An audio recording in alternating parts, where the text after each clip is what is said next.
I think Ranveer described it as a potentially bruising debate over the next couple of days. David, would you agree? Yes. I mean, it's clear that this job has got to be done if we're going to leave the European Union. It's only 18 months away, let's not forget.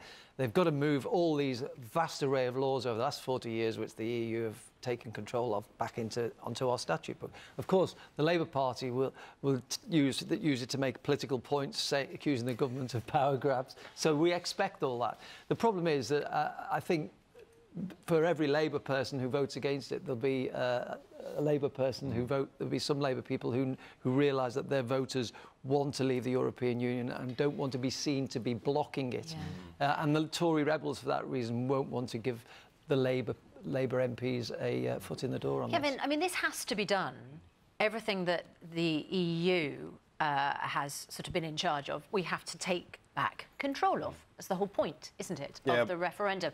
But what sort of things are they voting on? What are these laws? What has been dealt with by the EU that now we're taking back control of? And how might the government, what is the concern about the government tinkering with it in a way that it might change? Which we've agreed with in the past in the European Union. It's come into law in Britain that route rather than through Parliament. And there are things like consumer rights, employment rights, maternity rights, for instance, people at work, lots of stuff on motoring, passenger flights, all sorts, because we've been married to the EU for 44 years. We're getting this divorce. It's not just Labour. Hundreds and hundreds and thousands, probably tens of thousands once you go through it. And it's not just Labour raising objections. One of Theresa May's own MPs, a Conservative MP, Anna Soubry, yesterday at Prime Minister's questions, said, isn't this an unnecessary and unprecedented power grab? It'll be the biggest power grab by a government outside of wartime in history. But what's the alternative? I mean, it's been called a power grab, but what else do we do? It is the fact you're putting 44 years of European law straight into British law, but it is the fact the government will take the right to be able to change those laws without debate in Parliament. Normally, if you're going to have a law, you have to have it discussed, and there's a big route. They will be able to use what are called statutory instruments.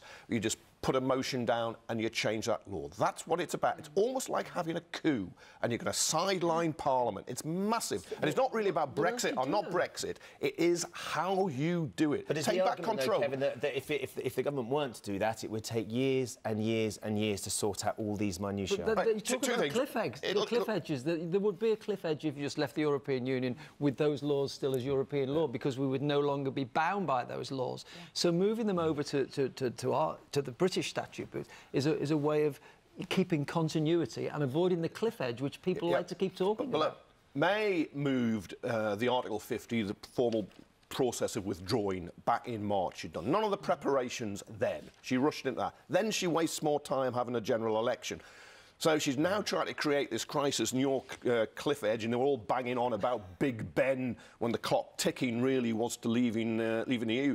So she can amass these powers. She will be as powerful as Henry VIII was. Do you see that, though, David? Do you see that from the outside as well, as Kevin's describing? It does feel like the government are trying to put in these sweeping changes so they can't be slowed down, because perhaps they aren't quite as prepared to have to deal with the outfit. Yeah, I do have to chuckle, Kevin, when you say that Theresa May will be as powerful as Henry VIII. She's probably the weakest Prime Minister we've had in decades.